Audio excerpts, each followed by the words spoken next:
Ya, selamat pagi.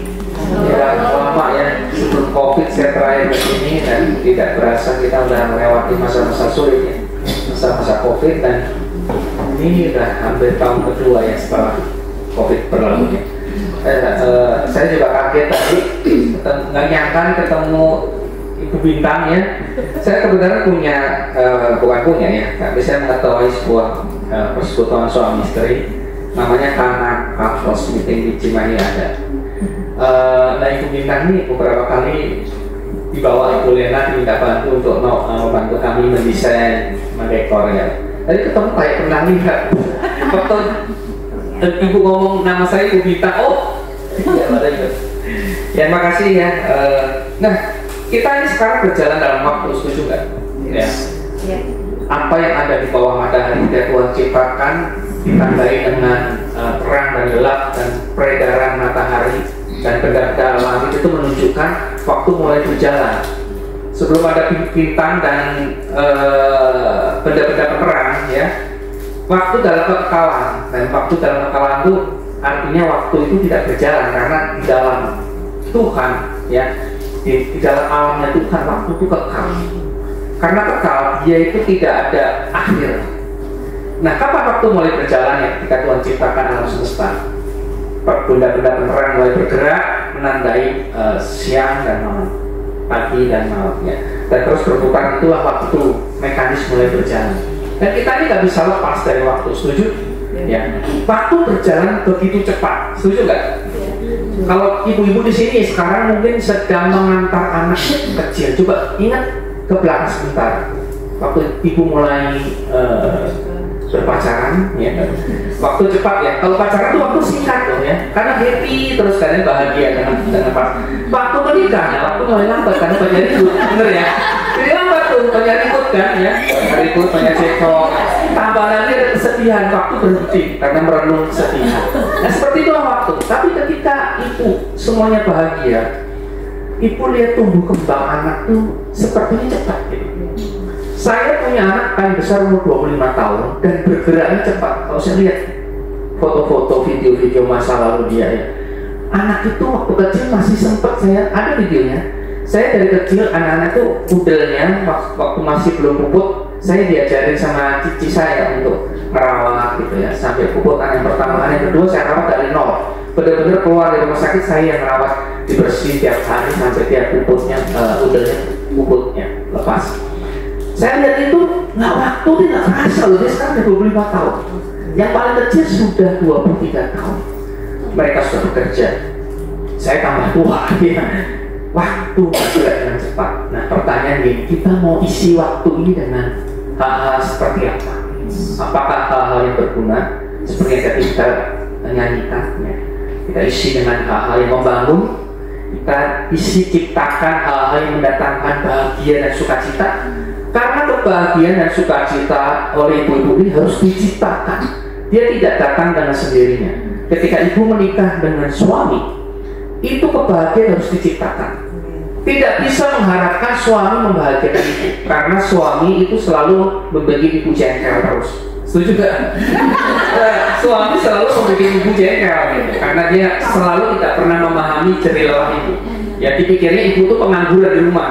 Ya, contohnya seperti ini, dianggapnya pengangguran, padahal ini hal-hal yang baik, hal-hal yang berguna, hal-hal yang membangun. Sebaliknya suami juga tidak begitu memahami cara berpikir ibu. Jadi kebahagiaan dalam rumah tangga itu harus diciptakan. Nah, kita mau lihat dulu klipnya ya. Klip ini bagus ya, menunjukkan sebuah proses waktu. Diklik aja di bawahnya ada play-nya ya. Di bawahnya, nah itu ada play. Di play aja ya. Di bawah, nah itu. Nah, ini pertumbuhan anak tuh cepat sekali ya. Pertumbuhannya cepat dari bayi ya, kemudian dia tumbuh menjadi balita ya, jalan lucu. Ini gemoy tadi ya. Jadi anak usia tuh di bawah 21 tahun jadi remaja, kemudian nggak kerasa kuliah, ya, kerja, ya kan, nggak kerasa kan mulai menikah ya. Ini waktu nikah ini mau mengandung ya, dan dia punya anak kecil. Dan ketika dia punya anak kecil dia mulai bekerja, terus rutinitas terjadi, dia menjadi tua ya. Dan terus waktu bergerak cepat, ya, tiba-tiba usia terlanjut senior ya, dan kemudian ya sudah waktunya Tuhan panggil pulang dan selesai. Ya. Nah ini kan waktu yang kita jalani mekanisnya. Ibu mau isi dengan apa? Ibu mau isi dengan kesedihan, kepedihan, kekecewaan, kemarahan, atau ibu mau ciptakan hati ibu itu bahagia, sukacita. Ya, masalah pasti ada, problem pasti ada, pergumulan pasti ada. Ya duit lah, ya dengan suami lah, ya dengan anak lah, dengan mertua apalagi. Ya. Tapi apakah ibu mau mengkondisikan hati ibu, pikiran ibu, ya menjadi mengisi dengan hal-hal yang baik seperti kata firman Tuhan, apa yang baik, apa yang benar, apa yang suci, apa yang mulia, apa yang disebut dengan kebajikan dan patut dipuji, itu yang aku pikir-pikirkan. Atau ibu mau sebaliknya, pahit, sedih, dendam, kecewa, marah, mengasihani diri sendiri. Kalau itu yang ibu isi, ibu membuang waktu dengan sia-sia. Pada ujungnya nanti Tuhan akan minta pertanggungjawaban. Dan pada ujungnya akhirnya ibu harus menyadari dan akan menyadari mulia, apa yang disebut dengan kebajikan dan patut dipuji, itu yang aku pikir-pikirkan. Atau ibu mau sebaliknya, pahit, sedih, dendam, kecewa, marah, mengasihani diri sendiri. Kalau itu yang ibu isi, ibu membuang waktu dengan sia-sia. Pada ujungnya nanti Tuhan akan minta pertanggungjawaban. Dan pada ujungnya akhirnya ibu harus menyadari dan akan menyadari bahwa apa yang ibu lakukan itu sia-sia kalau mengisi waktu dengan hal yang negatif. Tapi kalau ibu mengisi waktu dengan hal yang positif, maka di akhir nanti menjelang Tuhan panggil, ibu puas. Seperti kata firman Tuhan waktu Abraham dipanggil pulang, ya, dikatakan dalam firman Tuhan, dan Abraham puas. Tuhan memuaskan Abraham. Nah itu yang kita mau. Hidup itu harus puas ketika pada waktu kita sudah menjadi senior seperti ibu sekarang, menjelang senior nanti, ibu puas melihat anak-anak tumbuh kembang dengan luar biasa. Mereka menjadi orang, katanya ya, artinya orang yang berhasil, orang yang bisa mandiri, orang yang berguna. Melihat cucu-cucu yang takut akan Tuhan, ya, itulah warisan yang harus kita wariskan ke keluarga kita. Nah, bagi salah satu orang mungkin waktu terasa lambat ketika nanti. Ini apa tuh quote-quote yang saya dapat ya, bagi salah satu orang atau beberapa orang tuh waktu terasa lambat ketika kita menanti. Ibu kalau nanti di sebuah tempat nanti aku keluar apa kalau nggak ada teman rasa lama sekali ya. Tapi waktu juga bisa terasa begitu cepat ketika kita terlambat, misalnya mau ke airport, waktu mepet, waktu itu rasanya cepat gitu, kita dikejar waktu ya. Waktu juga bisa terasa berhenti kita waktu itu ibu dikuasai kesedihan, kepedihan ya. Tapi waktu juga berasa bisa terasa singkat waktu ibu happy dan bahagia. Mana yang ibu pilih? Ya. Nah, selanjutnya adalah kita baca dulu firman Tuhan-nya. Firman Tuhan mengajarkan kepada kita, mengingatkan kepada kita bahwa hidup itu sangat berharga ya. Jadi kita harus selalu mengisi dengan hal yang baik. Mazmur 90 ayat 12 berkata ya, ajarlah aku menghitung hari-hari kami sedemikian hingga kami beroleh hati yang bijaksana. Katakan hati yang bijaksana. Nah, untuk mendapatkan hati yang bijaksana, kata firman Tuhan apa? Ajarlah kami. Kata ajar adalah proses pembelajaran. Jadi hidupnya harus memang proses pembelajaran seumur hidup. Termasuk kegagalan kita itu pun adalah bagian dari proses pembelajaran. Mengevaluasi diri, mengupgrade ya diri, meningkatkan cara berpikir, memperbaiki cara berpikir, memperbaiki sikap. Ya itu adalah sebuah proses supaya hari-hari yang kita lalui itu dikatakan firman Tuhan mendatangkan kebijaksanaan. Kebijaksanaan nggak bisa muncul dari bangku sekolah saja. Itu penting. Kebijaksanaan nggak tergantung dari IQ yang pinter, yang tinggi, kumlot, tidak. Kebijaksanaan dikatakan firman Tuhan berujung didasari dimulai oleh takut akan Tuhan. Dan oleh sebab itu pemazmur ya bukan orang sembarangan. Raja Daud orang yang kurang apa juga. Dia begitu berkuasa. Dia seorang raja yang kaya raya. Dia menaklukkan begitu banyak musuh-musuhnya dan kerajaan-kerajaan. Dia orang yang sukses. Tapi dia punya kerendahan hati. Dikatakan ajarlah kami Tuhan menghitung hari-hari kami Jadi hari-hari yang kita jalani mekanisme ya, pagi melek, siang kerja, malam mulai tidur, berputar seperti ibu mau isi apa, kita mau isi apa. Kata firman itu ajar kami Tuhan. Jadi setiap hari kita harus merefleksikan diri, merenung, mengevaluasi diri. Kalau hari ini saya misalnya ya disakiti hati oleh Ibu Nida, menurut saya disakiti hati oleh Ibu Nida, tapi saya harus merenung kenapa Ibu Nida berlaku seperti itu terhadap saya. Barangkali saya salah dalam ucapan, salah dalam tindakan. Jadi jangan dulu menjudge orang lain, ya. Jangan dulu berespon negatif, ya. Bereaksi negatif. Tapi coba lihat diri sendiri. Jangan-jangan saya menyebalkan tadi ya. Jangan-jangan saya salah ngomong. Jangan-jangan salah bersikap kepada Ibu Nida sehingga dia ketus sama saya. Jadi jangan selalu menyalahkan orang lain dulu. Itu salah satu bagian dari proses ajarlah kami Tuhan. Menghitung hari-hari. Menghitung hari-hari ini bukan sekedar, maaf aja saya sekarang udah 59 tahun. Kalau lihat firman Tuhan, manusia itu umurnya 70 tahun. Ya, kalau umur 80 tahun itu anugerah. Selebihnya sakit penyakit. Saya 59 tahun. Nanti 80 tahun berarti saya umurnya tinggal berapa tahun ya? Bukan sekedar seperti itu. Tapi kualitas dari kehidupan yang kita jalani itulah yang harus selalu kita tuh belajar untuk menganalisa, mengevaluasi dan memperbaiki diri. Terus selanjutnya kita baca dulu firman-Nya lagi ya. Dalam Yakobus 4:14 dikatakan, sedang kamu tidak tahu apa yang akan terjadi besok. Apakah arti hidupmu? Hidupmu tuh sama seperti uap. Katakan sama seperti uap. Sama seperti uap. Yang sebentar saja kelihatan lalu lenyap. Nah, hidup kita yang singkat ini di mata Tuhan memang sangat singkat sekali. Kata firman Tuhan, di mata Tuhan satu hari sama dengan 1000 tahun. Artinya bukan satu hari 1000 tahun, karena di dalam alam kekalan itu tidak ada waktu yang bergerak. Ya semuanya kekal gitu ya kan. Tapi ini menggambarkan di mata Tuhan tuh waktu tuh begitu singkat sekali. Ya, bagi kita lama, bagi Tuhan sangat cepat. Ya, karena waktu bergerak cepat bagi kita, tapi bagi Tuhan lambat. Nah, di mata Tuhan bayangkan itu, kalau satu hari 1000 tahun, saya umur 80 tahun, kita tuh cuma punya waktu hidup 1,92 jam. Nggak sampai satu hari, cuma 0,08 hari. Bayangkan. Nggak heran loh si Rasul Yakobus berkata, kamu tuh kayak uap. Bisa kebayang? Kamu kayak uap. Kamu lahir, tumbuh kembang, umur 80 tuh bagiku tuh di mata Tuhan, bagiku tuh kamu cuma 0,08 hari, cuma 1,9 jam. Singkat banget, ya. Dan sisa waktu yang ada kayak saat ini, saya mungkin punya waktu cuma hitungan menit sekarang nih. Karena umur 59 tahun, di 80 kurang 59, saya hitungan menit kan. Di mata Tuhan, saya pernah hitung-hitung, saya punya waktu kurang dari 15 menit. Di mata Tuhan, saya begitu singkat. Ya, ibu-ibu jangan bangga, sekarang masih cantik-cantik ya. Waktu bergerak cepat gitu ya. Dan itu tahu-tahu apa aja, ada perut kanan, perut kiri ya.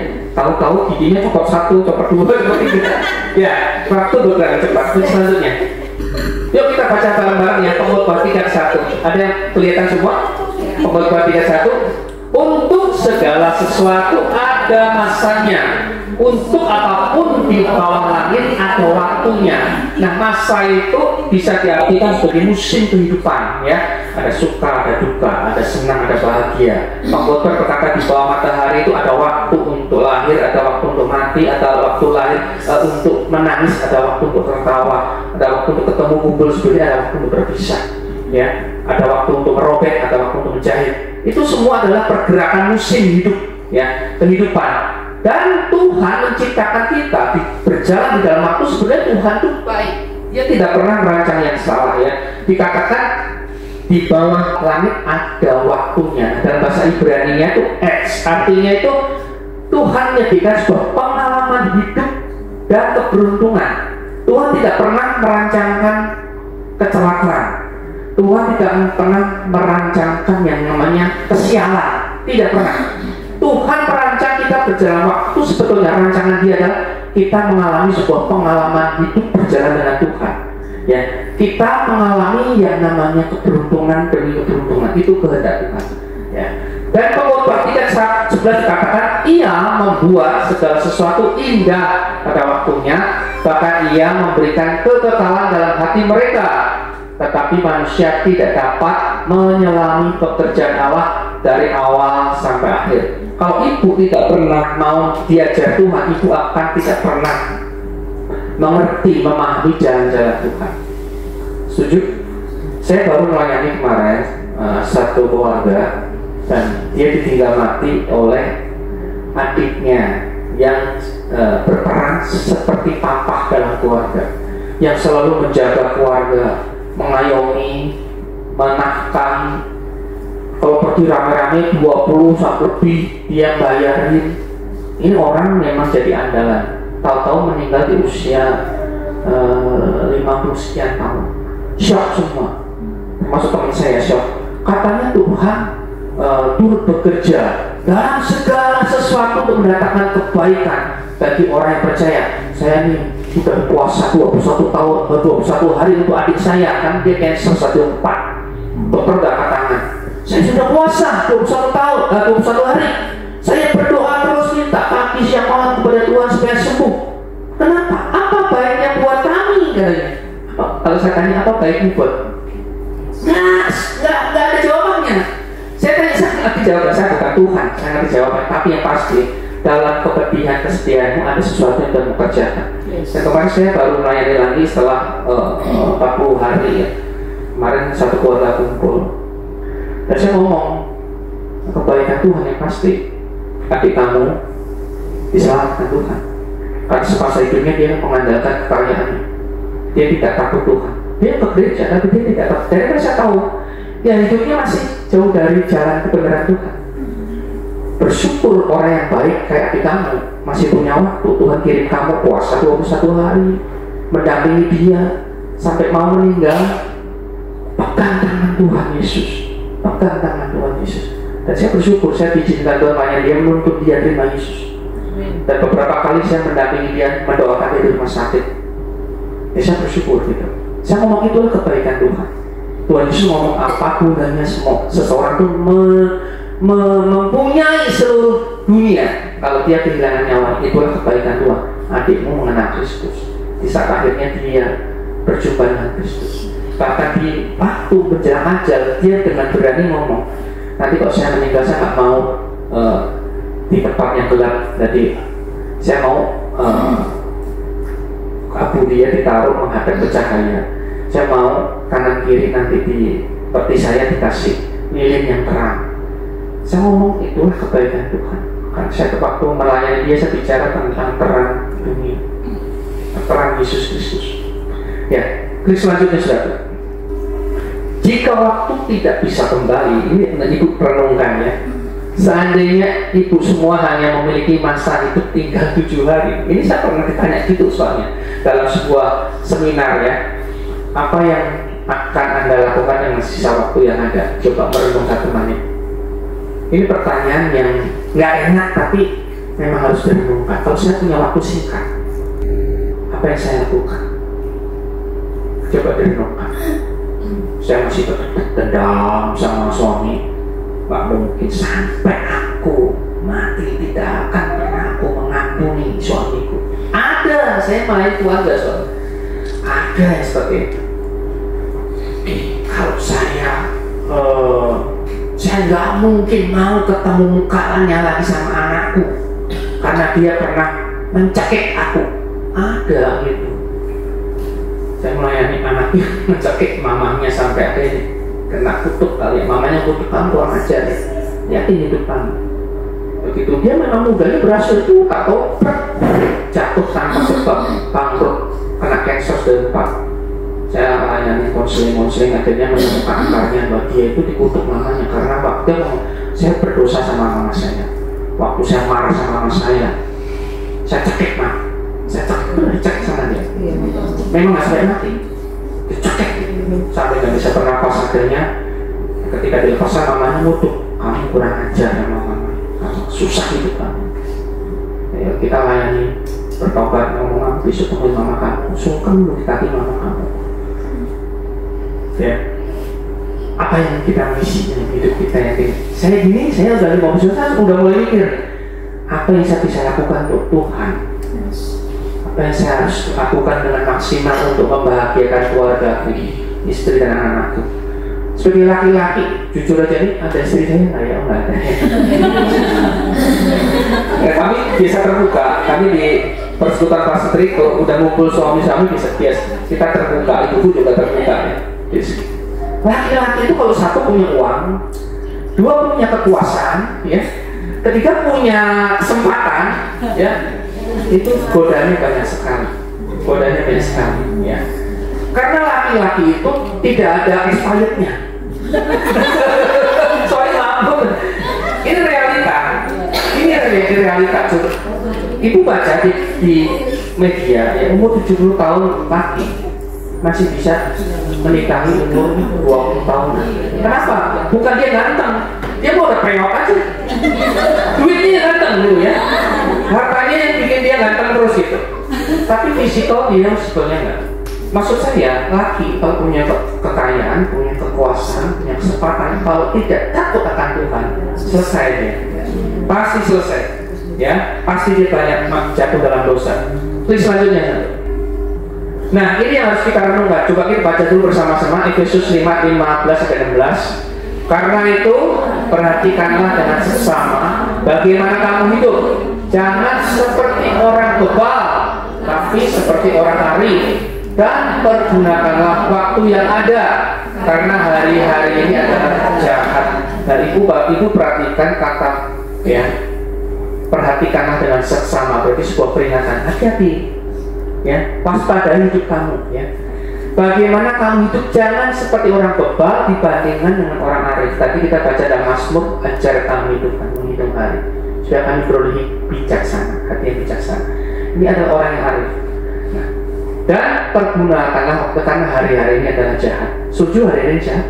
Setuju ya? Ini akhir zaman. Yesus sudah mengatakan 2000 tahun yang lalu, Yesus sudah ngomong akhir zaman. Sekarang berarti sudah akhir dari akhir zaman, ya. Hari-hari ini jahat. Hari-hari ini mengerikan sekali.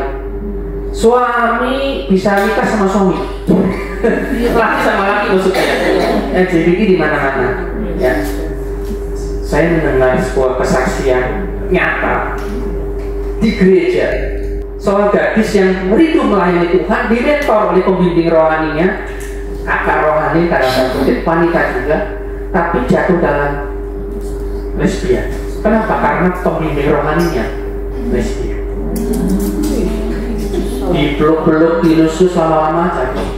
Kapan jatuhnya? Waktu dia putus cinta.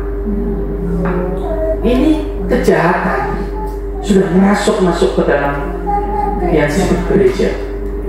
Di luar negeri, di Amerika, kalau seorang pendeta tidak mau memberkati pasangan homo atau lesbi, dia bisa dituntut di penjara. Ini kenyataan realita. Ini kehidupan yang dikatakan Tuhan sudah menuju seperti Sodom dan Gomora. Hari-hari ini jahat sekali.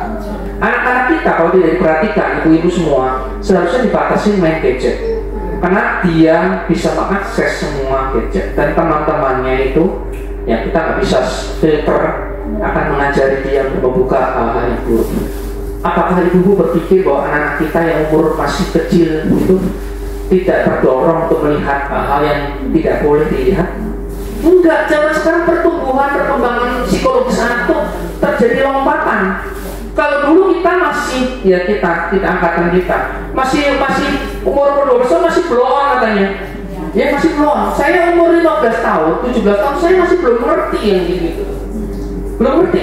Ciuman-ciuman tuh kalau dulu ya, kalau maaf ya, ini cuma ngomong aja, karena kita udah dewasa semua kan ya. Dulu kalau pacaran ciuman takut hamil, ciuman aja takut hamil. Ini kan loh, ciuman aja takut hamil. Ini betapa mengerikan zaman.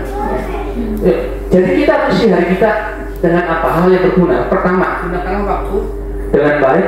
Ya, pertama untuk Tuhan tuh isilah hidupmu untuk hal-hal yang bersifat kekekalan. Ya, coba baca dulu dalam Filipi 1 ayat 9 sampai 11. Bisa tolong ada yang bacakan? Filipi 1 ayat 9 sampai 14. Filipi 1 ayat 9 sampai 11. Filipi 1 ayat 9 sampai 11. Dan inilah doaku, semoga kasihmu makin melimpah dalam pengetahuan yang benar dan dalam segala macam pengertian, sehingga kamu dapat memilih apa yang baik, supaya kamu suci dan tak bercacat menjelang hari Kristus, penuh dengan buah kebenaran yang dikerjakan oleh Yesus Kristus untuk memuliakan dan memuji Allah. Jadi di sini dikatakan ya, semoga kasihmu makin berlimpah dalam pengetahuan yang benar dan dalam segala pengertian. Ada proses pembelajaran, karena ada kata pengetahuan dan pengertian. Jadi ibu-ibu kumpul di sini itu ada salah satu proses ibu tumbuh di dalam pengetahuan dan kebenaran akan firman. Ibu nggak sekedar lihat sinetron, nggak sekedar baca majalah, koran, berita di YouTube, tapi ibu mendengar firman yang memberi ibu itu pengertian dan hikmat muncul dari pengertian itu, kebijaksanaan untuk menjalani hidup yang baik. Nah, isilah waktumu dengan hal-hal yang positif ya. Isi untuk dekat dengan Tuhan, ketaatan yang saya ajarin semua. Firman itu harus dilakukan, firman itu harus dijalankan. Kalau ibu dikatakan firman ampuni suamimu, ampunilah suamimu. Kalau suamimu sudah lus-lus, mah sorry ya, ya sorry lah ya, walaupun hati masih kesel, tapi ya sorry lah, bikinkanlah kembali kopi dan masakan di meja gitu ya. Kan saya punya istri saya itu kalau saya nggak minta maaf bikin dia marah, dia itu tindakan dia nggak pernah ngomong iya saya maafin kamu, ambil nggak pernah dia, nggak pernah. Tapi saya bisa tahu dia mulai memaafkan saya ketika apa? Ngasih saya yang kecil, kasih saya minum air putih. Kan tiap pagi selalu dia kasih air putih tiap pagi bangun tidur, kasih minum air putih segelas. Kalau air putihnya nggak datang dia belum maafin saya. Kalau dia keluar air putih ya, kemudian dia masak sediain di meja makannya, dia udah mulai cair hatinya. Saya sorry lah ya, minta maaf itu harus dibangun. Kalau mau nggak mengampuni musuhmu, bapakmu nggak mengampuni kamu. Dan maaf aja, suami itu bukan musuh kamu yang harus dimusuhin ya. Ya, anak itu bukan musuh yang harus dimusuhin. Dia adalah kekasih hatimu yang harus dikasih, dicintai. Amin. Kemudian kejarlah kekudusan. Amit-amit sekarang itu susah loh. Mungkin saya pernah merenung, mungkin nanti kita kalau ketemu Tuhan, pahala kita jauh lebih besar daripada orang yang hidup di zaman rasul-rasul. Di zaman rasul-rasul nggak ada gadget. Di zaman rasul-rasul informasi terbatas. Di zaman rasul-rasul kejatuhan dalam dosa itu areanya sepi. Tapi sekarang untuk berbuat dosa itu begitu mudahnya, dalam pikiran, dalam hati, ya gampang banget pemicunya. Dan apa aja, saya merasakan untuk hidup dalam kekudusan zaman sekarang itu sangat sulit sekali. Aku percaya sih upah kita pasti lebih besar ya. Kemudian apa? Ini yang perlu kita latih khususnya ibu, ucapan syukur. Ucapan syukur itu meringankan bebanku. Kalau ibu letih, ibu sedih, ibu susah, ucaplah syukur kepada Tuhan. Bermazmurlah kata Daud ya, pujilah Tuhan ya jiwaku, pujilah namanya kudus. Pujilah Tuhan ya jiwaku dan jangan pernah lupakan kebaikannya. Artinya ibu tuh mengucap syukur, ingat-ingat kebaikan Tuhan.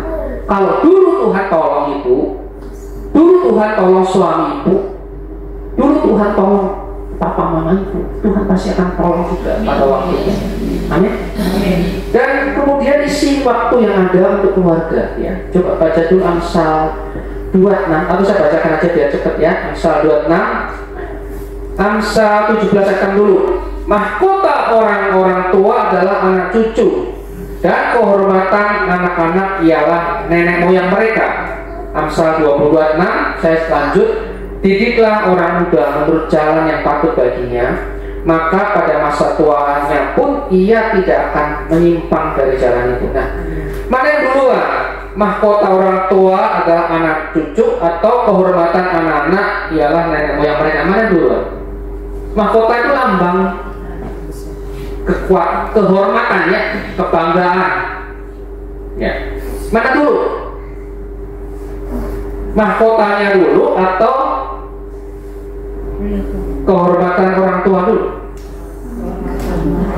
Kalau kita baik sebagai orang tua, kalau kita menjadi orang tua yang punya integritas, menjaga kejujuran, berbisnis dengan jujur, berteman dengan tulus, menolong dengan tulus tanpa pamrih, melakukan hukum Kristus, bertolong-tolonglah kamu menanggung beban. Meskipun ibu harus bertolong-tolongan nih sekarang. Yes. Ada susah ikut susah, ada yang sedih ikut bersedih, menghibur, menguatkan.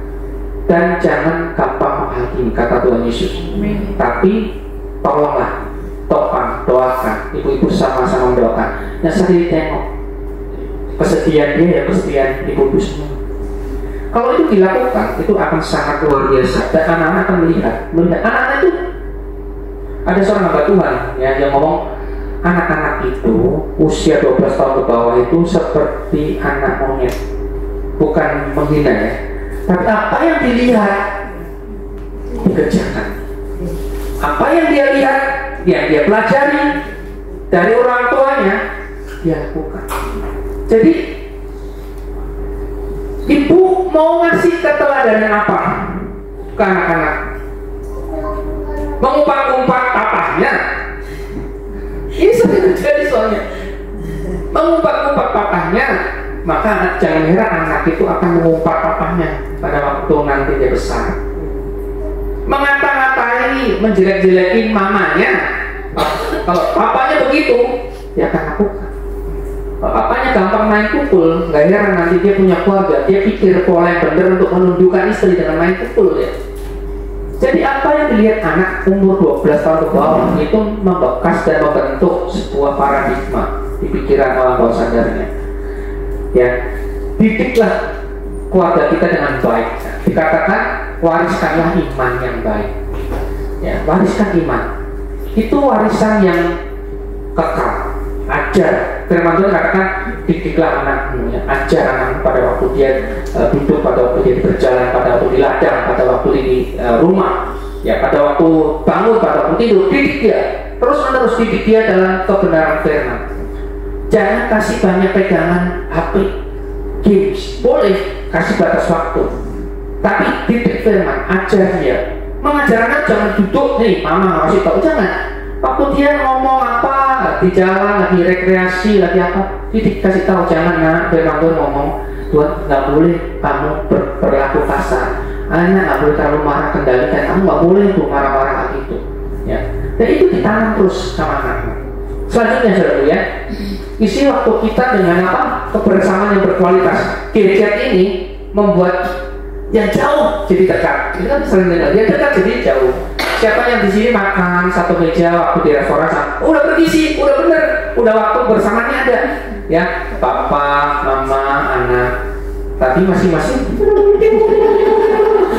sibuk sendiri. Itu bukan waktu kebersamaan yang berkualitas. Jadi waktu kebersamaan yang berkualitas itu bukan masalah berapa lama itu ngumpul, atau ibu sudah ngumpul, tapi ada sebuah komunikasi yang intens, ya, ada sentuhan kasih, ada apresiasi, ada komunikasi, ada ungkapan kasih yang dinyatakan. Itulah kebersamaan yang intens. Kadang anak tuh nggak ingin dikuliahin. Kadang anak tuh cuma ingin didengerin dan didampingin aja. Ya, semakin dikuliahin semakin ngabur ya. Anak zaman sekarang itu. Dia lebih suka denger apa kata gurunya satu dan apa kata sahabatnya dua. Kata mama dan kata papa itu nomor 3. Tapi kalau hubungan bapak ibu, ibu-ibu di sini intens dengan anak, dia juga akan memberi ruang untuk dia bisa mendengar pendapat. Ya. Nah, kemudian apa? Bahasa kasih itu harus praktikkan. Tahu semua sebenarnya bahasa kasih, ya kan? Ada orang yang bahasa kasihnya bersamaan, penghargaan, pemberian, ada yang seperti itu, kata-kata pujian, itu harus dipraktekkan, itu harus tahu bahasa kasih suami apa, bahasa kasih anak-anak apa, dan masing-masing anak itu walaupun satu perut di perut ibu ya, bisa berbeda bahasa kasihnya. Anak saya yang paling kecil, bahasa kasihnya itu pelukan, ya. Perempuan dia suka dipeluk, suka bareng-bareng, dia nggak mau papanya terlalu lama nggak ada di rumah. Tapi anak saya yang laki, bahasa kasihnya apa?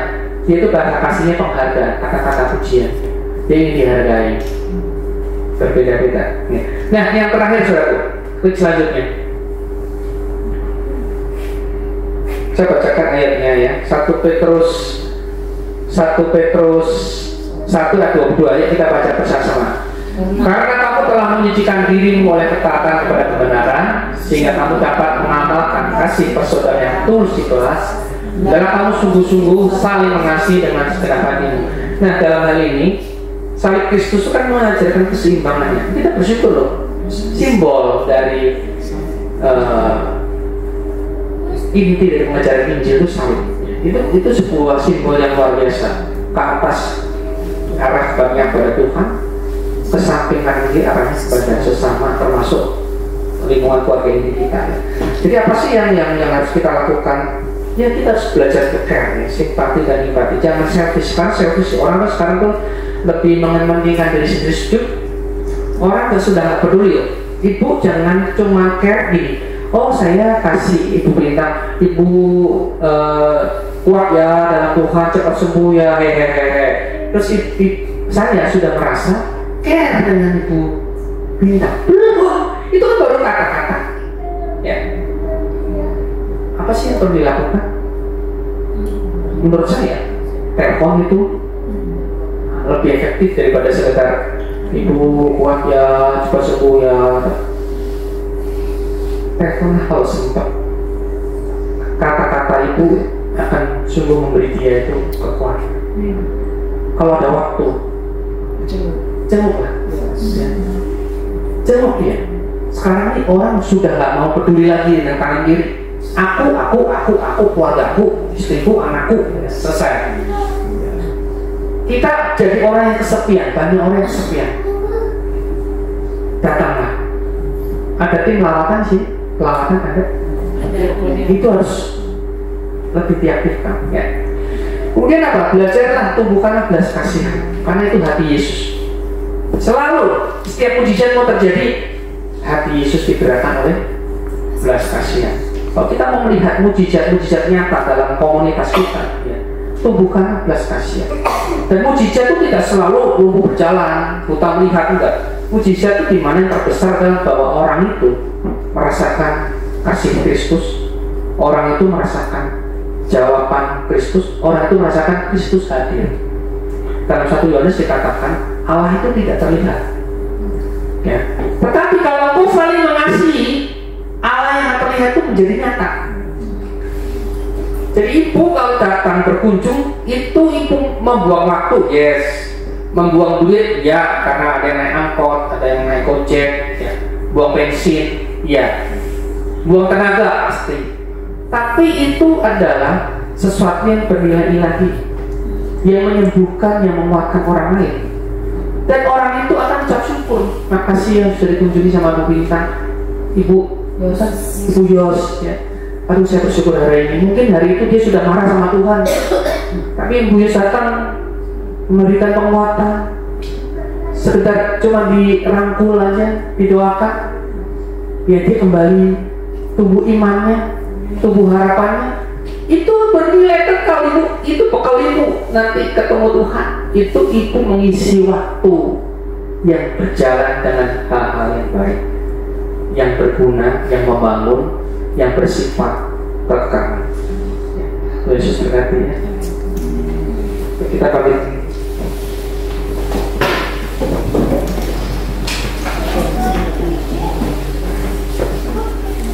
Saya kasih waktu 1 menit ya, berempat saling mendoakan. Lewat perbaris saja ya.